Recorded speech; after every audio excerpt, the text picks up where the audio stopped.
Nah, ini part 2-nya nih. Bakalan lebih seru lagi. Akan menceritakan tentang gimana bisa seorang Bagas lanjut kuliah S2. S2 ya? Di Ya, Polandia dengan beasiswa.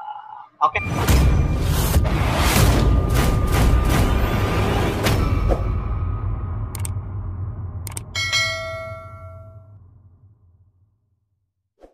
Oke, tapi sebelum ke situ, jadi setelah udah masa kuliah, lulus, hmm. nah Hmm. itu ngapain dulu? Apakah langsung atau gimana dulu? Dan kenapa kepikiran ke Polandia dulu tujuannya? Tadi kan awalnya pas di belakang-belakang tadi bilang pengen ke Jerman kan ya. Nah, ini Ya, kenapa ya. bisa nyasar ke Polandia tuh? Coba ceritain nggak dari awal mulanya? Oke. Jadi awal mula, justru pas lagi di kampus, gue udah nggak pengen ke Jerman lagi. Gitu. Enggak, jadi pas udah di S1, pas di SMA kan kayak lebih ke mimpi idealis gitu, pengen ke Jerman, nggak paham ini. Nah, pas lagi udah di S1 tuh udah mulai ngelihat peluang jurusan gue tuh banyaknya kemana. Waktu itu memang Polandia itu bukan tujuan awal gue, teh. Jadi itu cadangan sebenarnya. Jadi Oh, waktu awal tuh kepengen banget tuh ke Jepang.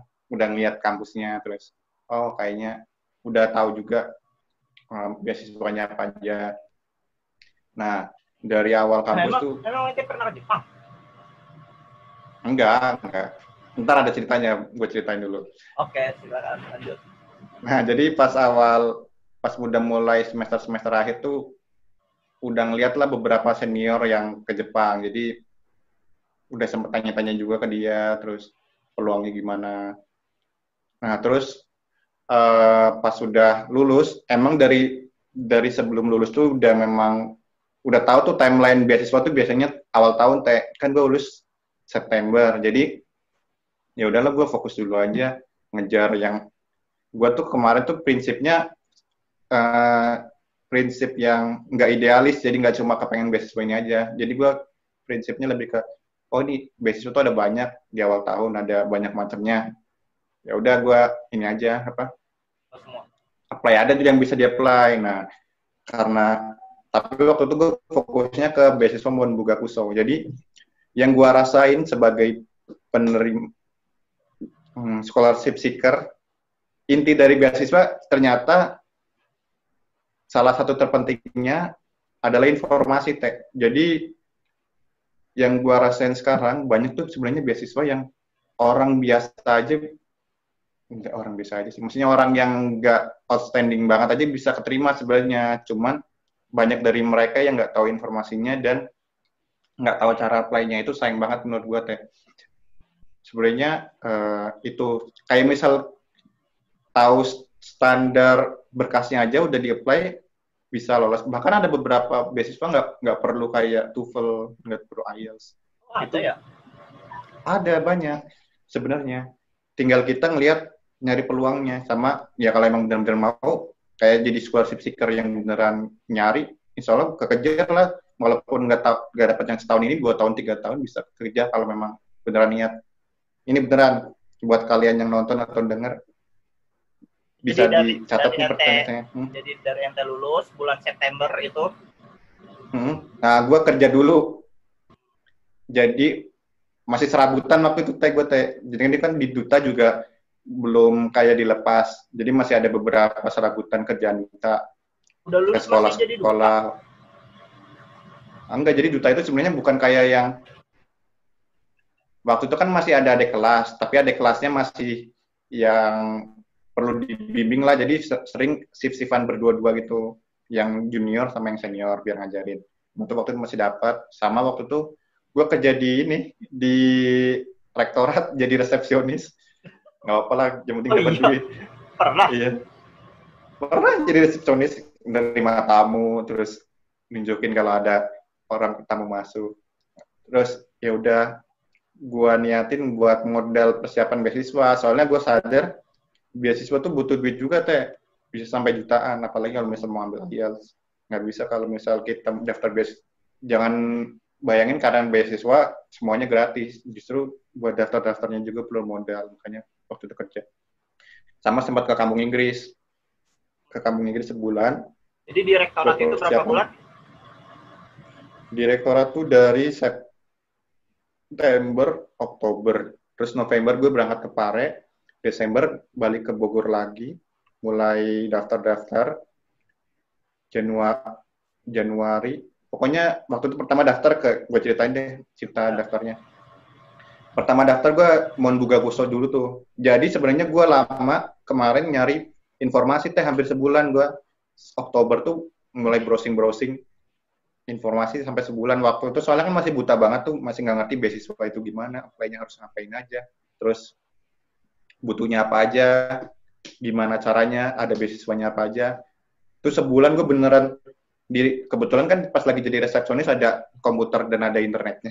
Jadi gue sambil kerja sambil nyari beasiswa, sambil baca-baca blog orang yang daftar.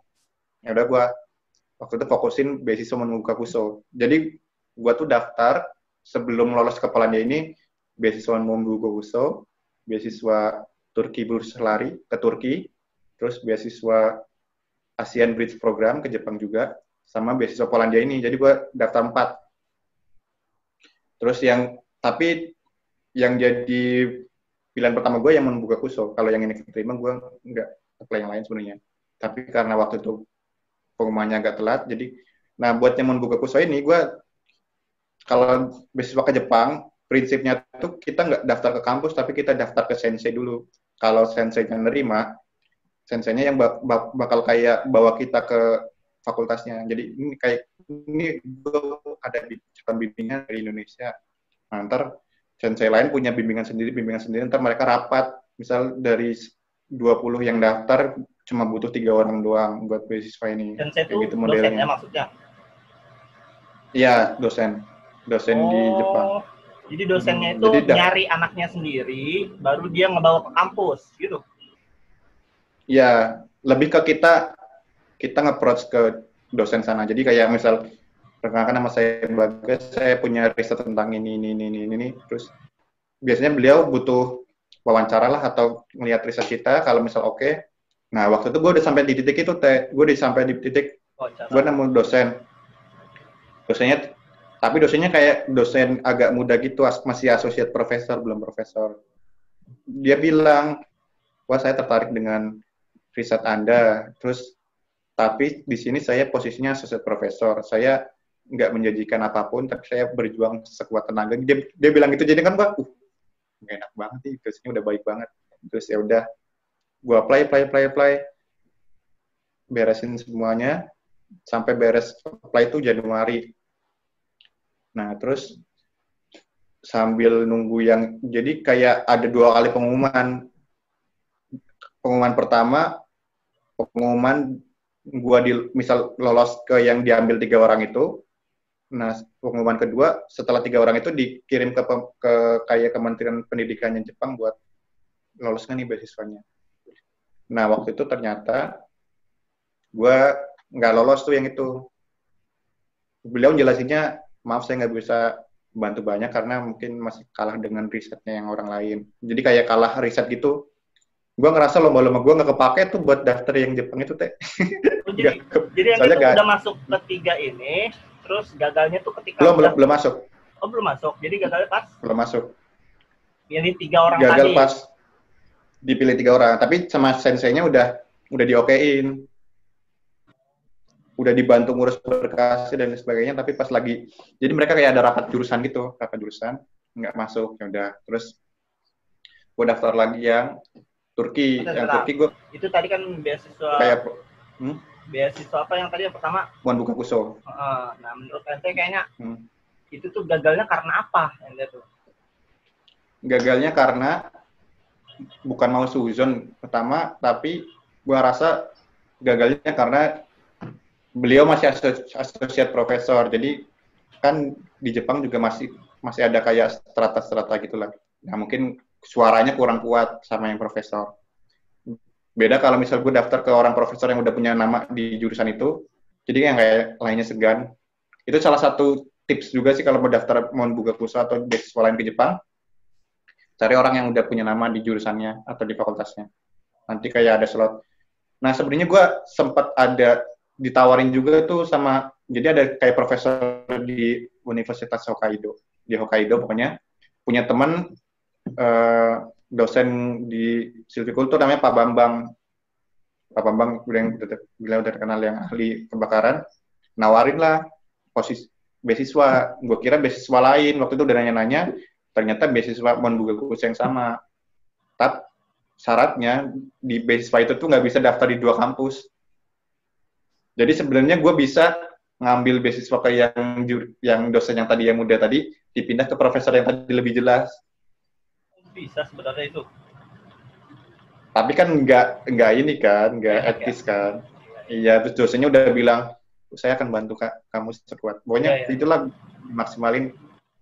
Tapi gue waktu dia bilang gitu juga ragu jadinya karena beliau masih asisten profesor dan ini jadi, waduh, gue pindah aja tapi nggak etis. Jadi ya udahlah.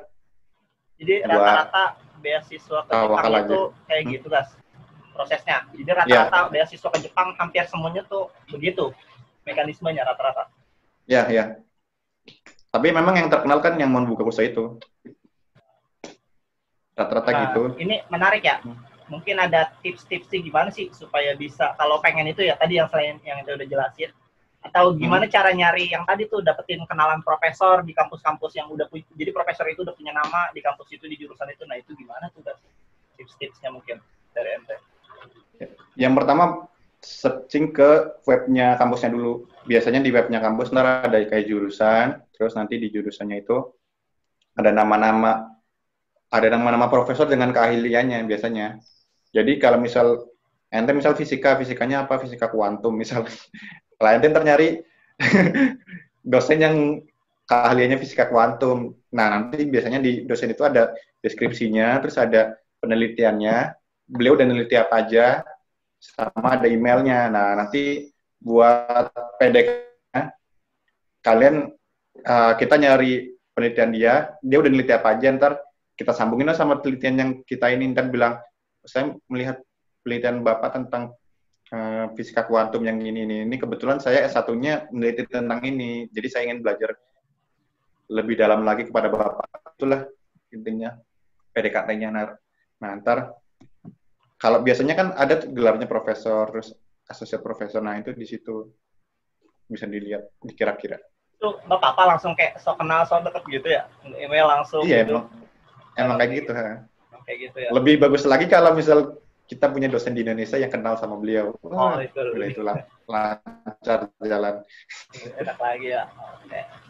Nah, itu tadi ke itu ya. Nah, persyaratannya apa aja itu, guys? Berkas-berkasnya maksudnya. Berkas-berkasnya waktu itu banyak kalau yang Jepang ini. Pertama, research plan. Kayak proposal penelitian. Terus TOEFL atau IELTS. Terus berkas kampus lah kayak ijazah dan lain-lain. Sama ada medical check up kesehatan. Itu aja. Tapi detailnya kan kayak ada form ini. Itu banyak. Ada form penelitiannya udah pernah apa aja, formulir data diri, terus formulir apa. Banyak banget pokoknya waktu itu. Oh, sama surat rekomendasi dosen di Indo. Kayak merekomendasikan anak ini gitu. Nah, terus itu udah syaratnya. Berkas-berkas itu diajuinnya ke sensei tadi, apa kemana? Ya, kalau ke senseinya cuma butuh research plan sama CV mungkin kayak cuma buat kenalan aja, tapi itu berkas buat beasiswanya. Jadi kalau senseinya udah oke, kita ngirim full berkasnya. Terus sama senseinya kayak dikumpulin gitu. Jadi ngirimnya ke senseinya, nanti senseinya yang ngurusin gitu ya? Iya. Dan rata-rata beasiswa Jepang kayak gitu semua mekanismenya ya? Iya. Lanjutnya tadi beasiswa yang ke Turki ya? Gimana tuh?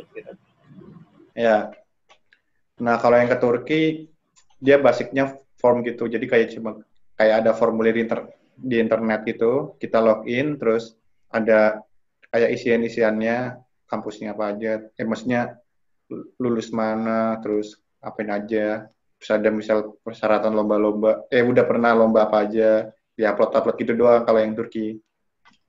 Sama, nah kebetulan berkas-berkas yang buat ngurus ke Jepang tuh kayak berkas general buat beasiswa lain, jadi gue nggak harus ngurus-ngurus lagi, tinggal apply doang. Yang Turki tuh kayak cepet lah prosesnya, gue seminggu nggak ada kayaknya, seminggu apply, terus ada wawancara. Ternyata pas gue ada teman di Pare waktu itu ketemu di kampung Inggris, nah dia dapat pengumuman wawancara, gue nggak dapat pengumuman nih. Awalnya gue pikir, oh mungkin nggak bareng kali pengumumannya. Terus sebulan berlalu gue nggak ada kabar-kabar juga, dia udah wawancara, oh berarti nggak lolos, udah nggak lolos lagi.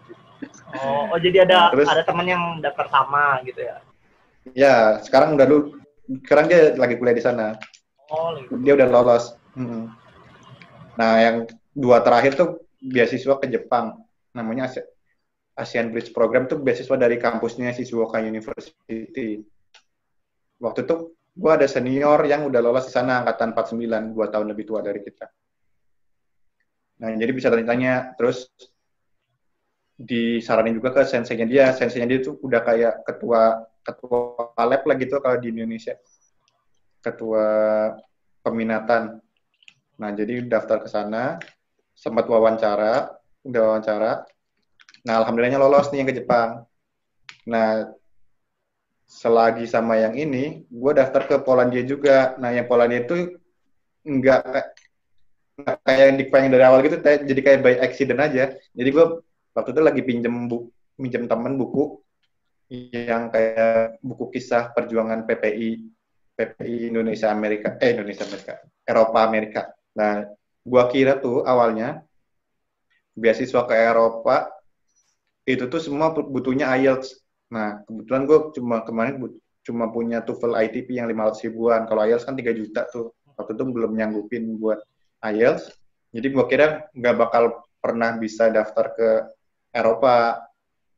Ternyata pas gue baca buku itu bisa tuh pakai TOEFL.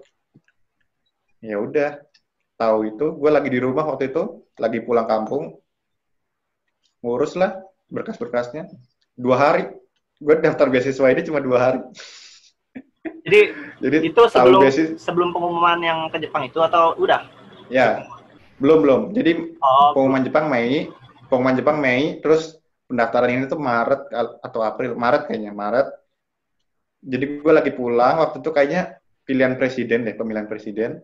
Gue pulang, terus gue baca buku yang itu, oh ada nih beasiswa Ignasi. Nah, teman gue si Dela itu, kebetulan dia udah keterima di Polandia juga, tapi dia pakai beasiswa pemerintah NTB. Nah, jadi gue tanya-tanya sama si dia, gimana nih Polandia, prospektif nggak? Kayak gitu-gitulah. Terus gue tertarik setelah cerita-cerita, terus ini deh gue apply itu 2 hari, beneran 2 hari dari tahu infonya. Terus gue ngeliat, deadline-nya seminggu lagi nih. Ternyata gue lihat datanya, gue lihat syaratnya, wah memungkinkan nih, gue cuma kurang ini. Terus udah gue urus 2 hari, alhamdulillah beres. Emang apa aja persyaratannya tadi? Kalau yang ini nggak butuh rekomendasi, nggak butuh. Jadi gue cuma kayak daftar online aja kayak yang Turki, tapi nggak selengkap yang Turki.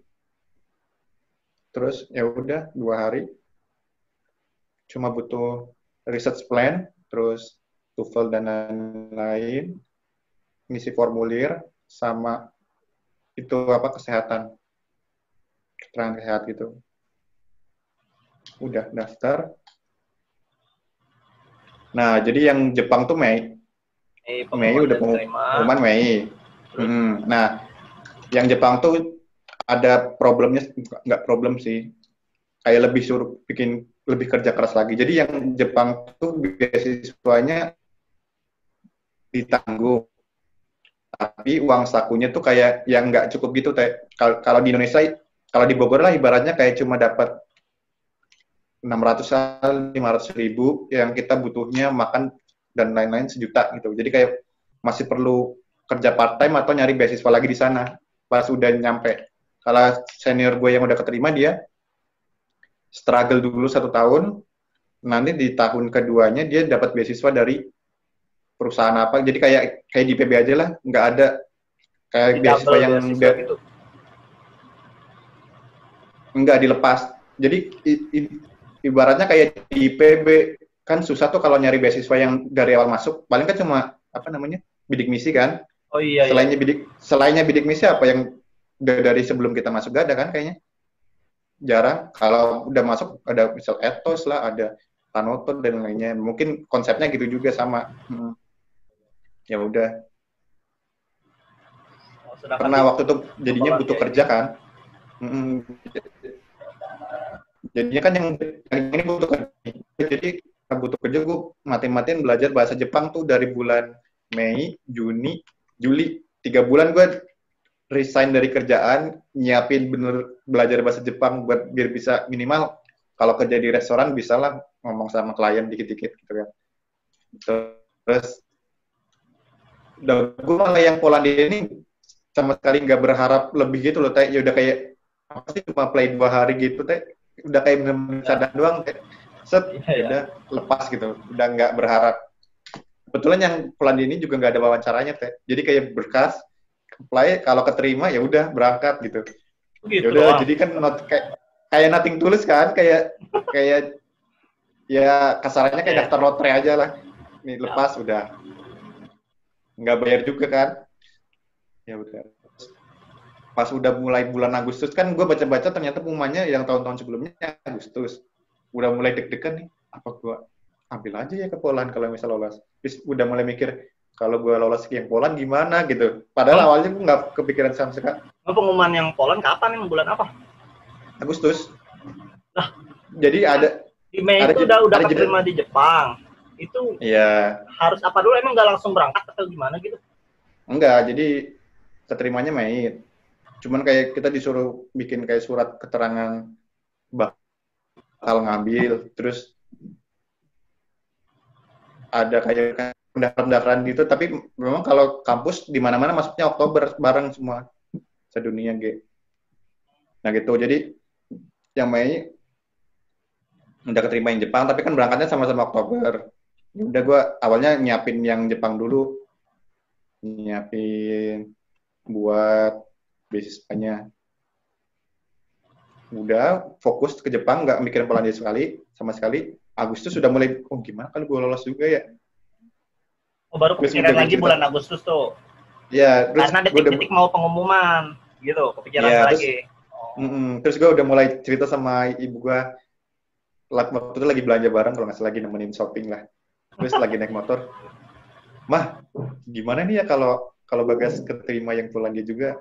Mama lebih ridho yang mana gitu. Terus awalnya tuh ibu gue tuh nggak setuju Teh kalau ke Eropa, jauh banget Eropa gitu. Terus berarti langsung gue bikin opsi gini Teh, Mah, jadi gini pilihannya Mah. Kalau misalnya Bagas keterima di Polandia, Mama udah tenang tuh nggak bakal mikirin duitnya. Waktu itu ibu gue udah tahu beasiswanya nggak full, maksudnya nggak full yang cover yang tadi gue cerita, yang Jepangnya. Kalau aku keterima di Jepang lebih dekat, tapi ntar Mama uring-uringan tiap hari mikirin anaknya bisa makan enggak gitu kan. Terus kalau yang Polandia jauh tapi aman lah, maksudnya aman, beasiswanya full. Ya, bahkan masih pada suka bisa jalan-jalan juga. Ya udah, terus ibu gue ya gimana nanti lah Allah gitu. Ternyata waktu itu gue lagi nonton TV atau apa, gue ngeliat pengumuman. Jadi pengumumannya lewat PDF gitu. Ada teman gue juga di Pare. Sekarang jadi teman sekamar di belakang gue orangnya. Nah, dia keterima. Terus teman gue yang Turki, yang terima di Turki, kayak bikin story gitu.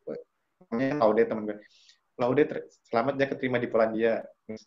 Gue suka, ini Polandia beasiswanya sama kayak gue nggak ya? Gue gitu. Kan gue kayak sama sekali nggak prepare gitu loh. Bahkan gue nggak tahu siapa aja yang daftar dan lain-lain. Terus gue tanya, gue langsung pura-pura ngucapin, wah bang selamat ya terima di Polandia. Gitu. Basa-basi itu sebenarnya nggak pengen ngucapin. Terus BTW ini beasiswanya yang mana ya? Yang ini Ignasi, sama beasiswanya. Terus tolong cekin dong ada nomor gue nggak? Jadi kayak pengumuman Habibie gitu yang pakainya nomor ini nomor seri ada banyak gitu. Ya. Bukan kayak pengumuman SNMPTN. Ya, ya, Terus ya. gue mana nomornya? Terus gue ini kan bilang ini belakangnya berapa ya? 173 atau berapa nomor belakang gue tuh. Terus dia bilang ada, terus dia bilang gue kayak nggak percaya, serius lu gitu. Coba deh cekin lagi, ada nggak beneran di nomor ini gitu. Ada, terus gue langsung sujud syukur dan udah mau bingung, aduh gimana. Nah, sehari 2 hari gue lolos, gue belum seneng teh. Gue takut yang Jepang ini gue udah kayak bikin surat pernyataan bakal lanjut gitu loh. Gue takut didenda kan awalnya. Jadi gue sehari 2 hari keterima Polandia itu belum kayak yang seneng gitu. Gue masih bingung, aduh, apa gue pas aja yang Polandianya, takut yang Jepangnya ini apa? Yang Jepangnya denda. Terus ya udah gue langsung email ke yang Jepangnya, gimana ini. Terus gue cerita dulu sama senior gue yang ini, cerita, Kak ini saya terima ke Polandia nih Kak, ini gimana kalau misal saya lepas. Terus beliau bilang, wah jangan dia nggak bilang jangan dilepas sih, bilangnya senseinya dia udah 2 tahun ini dilepas juga sama beasiswa sama orang-orang Indonesia. Dia takutnya orang Indonesia Oh, ya. di blacklist gitu, nggak mau Oh, ngambil orang Indonesia lagi. waduh. Waduh, gue kayak udah kayak uring-uringan teh keterima beasiswa, Iya. kayak gak keterima. Terus, nah kebetulan beliau September September September kemarin ke IPB ada konferensi internasional di jurusan gua, dia diundang itu. Oh, Terus ketemu berarti. ketemu cuma kayak 5 menit, cuma buat bilang minta maaf gitu. Terus orang Jepang tuh kayak keren-keren banget ya. Jadi gua kan minta maaf, nggak bisa lanjut ke dia. Beliau malah balik minta maaf soalnya beasiswanya nggak nge-cover. Wah, kayak aduh terharu banget tuh pas itu. Jadi Tapi awalnya gue email ke ujung-ujungnya beliau. didenda gitu atau gimana tuh? Nggak, pokoknya gue email beliau dulu pertama. Terus ini saya sebenarnya tidak akan mengambil karena ada karena ada pertimbangan lain kalau nggak salah. Nah, awalnya gue cuma bilang gitu, gue nggak bilang keterima beasiswa. Terus beliau beliau balas emailnya, pertimbangan lain itu apa? Soalnya saya harus bikin pertanggungjawaban ke fakultas, nggak menerima yang jadi ngirim gitu kan. Dia kan kayak, jadi kan modelnya sensei, jadi dia yang bertanggung jawab ke fakultasnya. Terus, iya Pak, saya keterima di beasiswa ini, terus karena gue bilangnya pertimbangan orang tua yang faktor ekonomi gitu. Gue jelasin background orang tua gue jadinya ke dia biar ini kan pertimbangan ekonomi, jadi saya pilih yang ini. Terus dia kayak yang oke, nanti saya bikinin pertanggungjawaban ke fakultas gitu. Terus pas lagi di paper gue langsung minta maaf, nggak jadi siswa bapak. Terus dia kayak iya nggak apa-apa, saya minta maaf nggak bisa nge-cover semua. Coba lu di posisi itu kayak yang lega banget rasanya. Esor lagi Nah yang bilang akhirnya gitu ya. gue ternyata nggak denda, cuma disuruh ganti uang ini. Jadi kalau di Jepang tuh ada kayak tanda tangan tuh pakainya cap. Nah gue cuma disuruh ganti uang buat yang bikin cap ini. Harganya cuma kayak 150.000 gitu. Alhamdulillah. Jadi denda. Terus berangkat deh gue, alhamdulillah, ke Poland sekarang. Jadi faktor ente ngambil Polandia hanya gara-gara itu aja? Atau ada faktor lain juga? Kenapa? Faktor pertama tadi ada Nih. apply. Faktor kedua ada temen di sini. Yang Dela itu yang teman lomba gue di awal yang gue cerita. Dia udah keterima lebih awal. Terus dia cerita-cerita kampusnya. Jadi gue mau ngambil jurusan yang sama kayak dia, environment protection. Jadi gue nganggap, oh kalau misal gue jadi juniornya dia kan enak tuh, udah kayak dapat sharing-sharing materinya kan. Gue awalnya gitu mikirnya. Si Ya Dela udah udah terus duluan sampai sekarang. masuknya? Iya, dia keterima Maret, gue baru keterima Oktober. Tapi kalau di Sidela kan langsung kuliah. Kalau gue persiapan bahasa dulu. Iya. Gitu deh. Kampusnya sama ya? Itulah. Departemennya sama Dela ya? Nah, kemarin ada cerita, pokoknya ada apes lah, kampusnya nggak jadi buka karena kurangan kuota orang. Jadi gue ngincer kampus baru di sini. Alhamdulillah kemarin udah keterima, tinggal nunggu info lagi bisa nerima mahasiswa enggak. Gimana? Jadi ente Jadi, beasiswa duluan yang keterima, kampusnya belum keterima iya. gitu? Iya, jadi modelnya gitu beasiswanya ini agak semi-semi aneh gitu.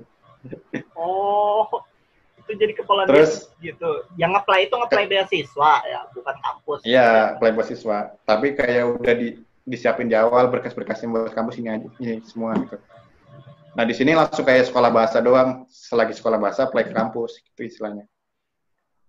Tapi jarang sih kalau yang nggak keterima kampus. Kebanyakan memang ya gitu, apes-apesan aja. Kemarin gue apesnya mahasiswanya kurang, mungkin lagi terus nggak buka lah jurusannya. Terus sekarang gue pindah ke kampus lain di kota lain. Alhamdulillah kemarin udah keterima, udah wawancara keterima. Jadi pengumuman Agustus, berangkat ke Polandnya bulan September akhir. September akhir. Dari September akhir sampai sekarang itu masih ini apa bahasa-bahasa dulu? Apa udah mulai kuliah? Iya. Bahasa, ntar mulai kuliah insya Allah Oktober. Di kampus apa? Di kampus Jagilon. Sekarang apa nanti tujuannya? Kalau sekarang gue ada di Katowice di Silesian University, tapi belajar bahasa aja. Nanti insya Allah lanjut Kalau ke Jagellonian apa? University. Jurusannya? Jagellonian, jurusannya Environment Protection and Management. Jadi kalau si Dela dia di Warsaw di SGGW, kayak IPB-nya Poland gitu. Kalau ini gue kayak di UGM-nya Poland, kampus tertua. Umurnya udah 650 tahun. Nah, jadi yang dapat terima beasiswa apa tadi Ignansi itu ya? Berapa orang itu? Ya. Dari Indo ada sekitar 27-an. Total semua yang keterima 120. Jadi itu beasiswa dari siapa yang ngeluarin? Pemerintah Polandnya? Di bawah kementerian apa gitu? Kayak Kemenristeknya gitulah. Tapi ada kayak agen namanya NAVA. Jadi kayak LPDP-nya Poland. Ada namanya NAVA. Itu dia yang ngurusin kayak exchange, atau yang nerima beasiswa orang luar.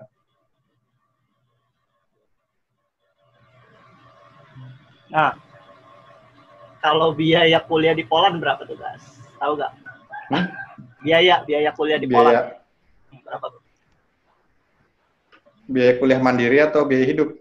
Mandiri dulu. Ini biaya kuliah dulu. Biaya kuliah. Kalau mandiri? Biaya kuliah mah lumayan sih, sebenarnya standar 2 kali lipatnya di Indo lah, sekitar puluhan jutaan. Tergantung jurusan. Kalau yang jurusan internasional kemarin bisa sampai 3.000 euro. 3.000 euro berarti dikali 60-70 juta lah. Kalau yang internasional rata semua jurusan atau? Kalau yang buat kalau bahasa Poland mah gratis. Orang-orang Poland sini kalau kuliah gratis. Oh, warga negara Poland gratis kalau kuliah di ininya sendiri. Di kampus manapun. Di Poland. Manapun. Ya, ini kalau luar ya. Nah, kalau itu biaya per semesternya atau ada lagi kalau di Indonesia kan kayak mungkin ada uang bangunan dan sebagainya gitu-gitu? Enggak, itu kayak per semester aja. Oh, per semester ya. Nah, kalau nggak ada tarif standar nasionalnya, tergantung jurusan. Tinggal dipul rata gitu ya. Cuma kalau di Poland itu biasanya kuliahnya yang terkenal itu jurusan apa sih? Kalau di sini sih lebih ke sains sih, saintek kebanyakan. Ada bidangnya gitu nggak sih? Kalau ke Poland kan kalau kayak teknologi nih, berarti nginduknya kan ke Jerman gitu-gitu. Kalau ke Poland apa tuh spesialisasi? Enggak sih kayaknya, belum sampai ke titik sana sini. Oh, belum sampai. Nah, terkait biaya hidup di Poland. Berapa tuh gas? Dia hidup di Poland gas? Kalau buat makan sebenarnya sama kayak di Indo, sekitar 1,5 juta aja udah bisa makan tuh. 1,5 juta lah. Pula. Kalau buat makan, kalau buat penginapan ini di sini 500 dikali, sekitar 2 juta kalau penginapan. 2 juta tuh per tahun, ini per bulan? Per bulan. Terus di sini suruh bayar ini biasanya transportasi bulanan, terus sama asuransi. Gue dapat beasiswa per bulannya sekitar 6,87 juta. Masih suka lebih 2 juta, 3 jutaan. Enggak sih. Bulan. Masih suka. Itu di luar dari biaya kuliah nanti? Biaya kuliah kan udah gratis dari beasiswanya. Tapi masuknya masuk kelas internasional berarti ya, Teh? Iya. Insya Allah. Tapi sebenarnya beasiswanya menyarankan kita buat ngambil bahasa Poland kuliahnya. Yang senior gue tuh hampir semuanya kuliahnya pakai bahasa Poland. Cuman trennya sekarang udah mulai pada mau ngambilnya bahasa Inggris aja. Ribet, Di angkatan gue. Ya gitulah. Ribet bahasa Poland. Nah, ini menarik nih ya. Jadi menurut ente pendidikan di Poland itu kayak gimana, guys? Yang gue lihat di Poland tuh dari segi pengajarannya tuh dari fasilitas memang ya bisa lebih bagus lah.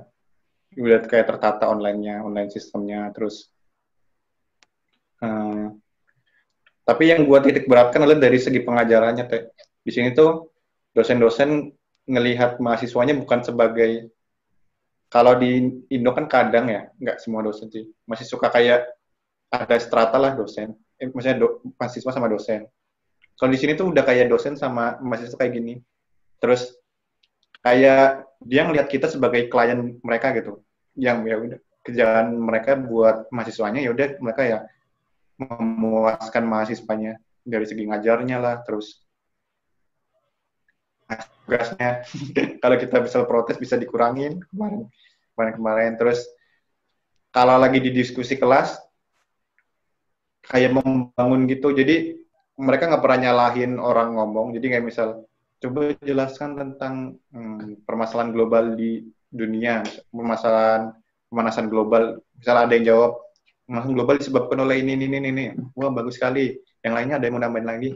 Jadi kayak nggak nyalahin gitu. Jadi suasana diskusinya terbangun. Terus mereka juga toleransinya cukup tinggi. Kayak misal gue nih, awal-awal masuk sini gue kira bakal susahan gitu sholat.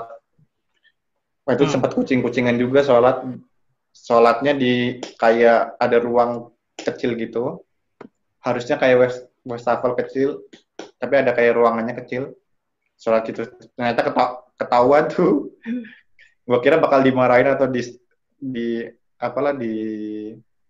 hukum atau didenda atau apa gitu. Ternyata dia cuma jelasin, ya tolong kalau misalnya even dosen pun kalau mau memakai ruangan harus izin dulu. Kalian jangan kayak gitu. Cuma digituin banget. Terus ya udah kalau kamu mau sholat, ini saya kasih kunci. Ada kayak ruang kelas, disediain ruang kelas gitu. Kalau misal mau sholat, ambil aja ke kantor. Sampai disediain kelas itu buat sholat. Terus sama yang kasusnya sholat Jumat juga, Teh. Iya. Sholat Jumat gue kira juga bakal kucing-kucingan awalnya. Ternyata kayak dosennya mulai kelas lebih awal biar gue bisa sholat Jumat. Jadi awalnya masuk jam 9.45 jadi masuk jam jam 9, jam 9:45 dimajuin sejam. Tapi gitu. Kan bukan ente doang kan di sana yang ini muslim. Waktu itu sekarang berempat. Sekarang cuma berdua, karena udah ada yang langsung pindah ke kampus. Sholat Jumat ke masjid kan tetap ya?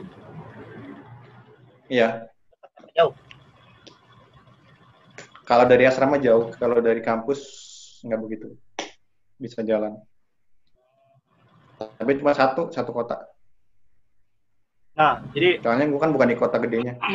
balik lagi ke pendidikan Polandia. Kalau di Polandia itu kayak gimana tugas pendidikan? Jadi kalau di Indonesia kan kita ada TK, ada SD 6 tahun, SMP 3 tahun, SMA 3 tahun. Nah, kalau di Polandia dari kecil tuh pendidikannya gimana tuh dia di sana? Tahu gak?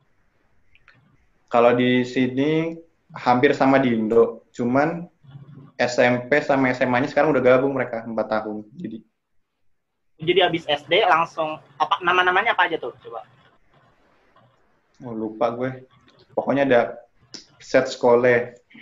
Yang pertama set sekolah kayak taman, kayak TK-nya gitu. Terus ada aduh lupa gue, gimnastik. Terus ada liceum tuh kayak SMA tapi digabung sama SMP. Tapi ini baru kebijakan 3 tahun 4 tahun lalu dari pemerintah Polanya digabung. Tapi sama ada kayak SMK juga. Terus ada ya SMK, SMA.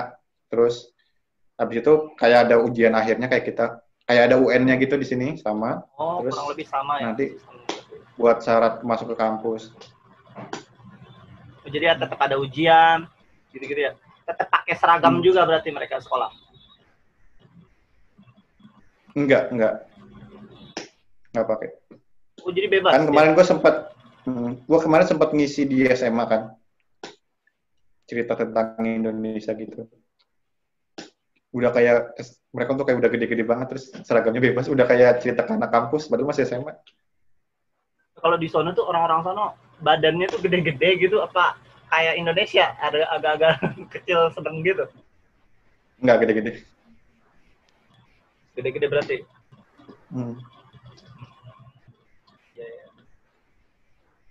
Dan semua itu gratis gitu ya, dari tingkat yang paling bawah pendidikannya sampai yang kuliah itu gratis kalau untuk orang-orang Polandia ya. Terus apa lagi yang menarik di Polandia, guys? Yang menariknya adalah transportasinya yang pertama. Jadi kayak di sini kayak udah terintegrasi gitu, terus kita cuma bayar sekali dalam sebulan, bisa 3 bulan juga kayak, jadi kayak udah ada kayak membershipnya. Terus di sini pakai modelnya tilangan gitu teh, jadi kita nggak harus nge-tap setiap masuk, tapi ntar kalau misal kita lagi di dalam kita belum bayar, terus ada kayak namanya checker di sini yang terkenalnya. Nah nanti kalau misal kita dicek kartunya nggak valid atau nggak ada karcisnya, disuruh bayar denda sampai jutaan. Waktu itu gue pernah sempat apes tuh kena gara-gara dompet gue ketinggalan di kamar, terus gue didenda, terus tapi bisa di-apply lagi. Gue jelasin dompet gue ketinggalan, dibalikin deh duitnya, walaupun nggak 100%, 80% atau nggak salah. Jadi bayar cuma sekali, itu sebulan sekali atau 3 bulan sekali, naiknya bebas mau berapa kali pun. Ya, berapa kali pun. Nah, di sana tuh macet nggak sih di Indonesia atau gimana? Macet, tapi nggak parah sih. Momen-momen cuma kayak misal momen balik kerja atau berangkat kerja mungkin, tapi nggak sering sih, jarang gue ngeliat macet sini. Tapi suka macet juga. Apa kayak Jepang gitu mungkin yang emang dasarnya pada hobi jalan atau naik transportasi umum gitu, jarang yang punya kendaraan pribadi gitu juga apa? Ya, banyak yang memang pakai transportasi umum sih. Motor juga jarang banget, paling seminggu gue cuma ngeliat 2 motor. Yuk. Kalau yang punya motor di sini ya motor-motor kayak motor Harley, kalau nggak motor GP gitu. Jarang yang cuma motor kayak Matic kayak kita. Paling kurir kayak GoFood itu, yang kayak Matic. Ya. Udah ngapain aja yang tadi di Polandia, guys? Selain tadi belajar bahasa itu. Udah jadi kalau di Eropa kan, kalau kita dapat visa di negara Eropa, kita bisa ke negara lain tuh. Nah, alhamdulillah gue kemarin udah ke Jerman, Belanda, Paris, sama ke mana satu lagi lupa, ke Vienna, ke negeri 99 cahaya. Masya Allah. Jadi kalau visa Eropa tuh gitu ya, jadi boleh kemana-mana lagi juga. Iya, kecuali ke Inggris sudah Brexit. Emang itu. Dia kayak udah keluar dari Uni Eropa, Inggris.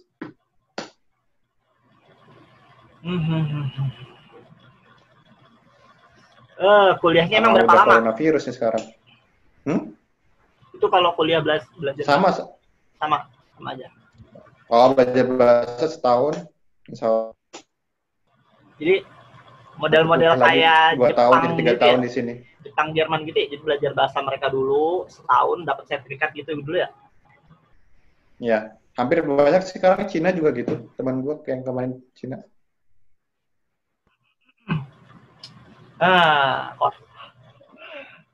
Rencana mau balik kapan, Kak?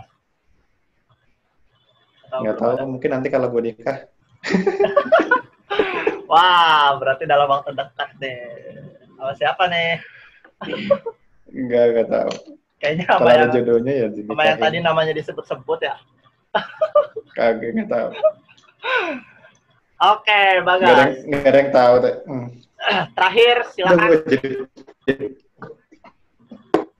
Terakhir, boleh silakan ente closing statement atau pengen ngasih kesan-kesan atau pesan-pesan buat teman-teman yang nonton nih. Para apa kalau pencari beasiswa namanya tadi? Scholarship Hunter. Oh iya. Silakan, Bagas. Ya, intinya yang pertama disimpulin aja ya dari gue kayaknya lebih ke terkadang gitu tuh kita bukan nggak mampu tapi kita nggak mau. Kita lihat aja pas lagi kita mau ternyata kita mampu. Kayak tadi cerita gue mulai yang belajar nulis lomba, awalnya gue nggak bisa sama sekali, akhirnya bisa. Terus awalnya tadi yang mimpi buat keluar negeri awalnya cuma ngomong doang. Terus setelah diseriusin ternyata alhamdulillah bisa juga. Sama sih di banyak kasus lain yang dulu misal gue bahasa Inggrisnya masih jelek banget, ternyata sekarang bisa alhamdulillah kuliah di luar negeri. Pokoknya banyak lah momen-momen kayak gitu yang kita ngerasa kita nggak mampu, ternyata pas kita mau ternyata kita mampu. Gitu. Pokoknya jangan cepat nyerah, terus jangan cepat bilang ini bukan jalan gua, jangan banyak ngeluh lah isinya. Terus ya jangan lupa juga selalu libatin Allah dalam semua yang kita lakuin. Jangan sampai pas sudah kepepet doang baru doa-doa, pas lagi senang lupa, atau pas lagi berjuangnya lupa. Insya Allah bisa kalau diseriusin. Jadi kapan nikah, guys? Segera. Oke, itu dia podcast saya dengan Bagas. Jadi yang kalian lihat di balik sebuah kesuksesan Bagas, ada perjuangan di balik itu. Oke, saya Fahri dan teman saya Bagas, mohon pamit. Mohon maaf kalau ada salah-salah kata dari kita. Semoga banyak hal-hal berfaedah yang bisa kalian ambil. Terima kasih banyak Bagas atas waktunya di sela-sela kesibukannya. Dan kalau udah sukses, jangan lupain Anda ya. Siap, insya Allah. Anda juga teh. Oke. Assalamualaikum warahmatullahi wabarakatuh. Dadah. Waalaikumsalam warahmatullahi wabarakatuh. Terima kasih sudah menonton. Semoga videonya bermanfaat. Jika dirasa video ini dapat membantumu, boleh banget kamu share ke semua sosial mediamu. Siapa tahu dapat membantu orang lain juga. Jangan lupa like, comment, and subscribe. Dadah!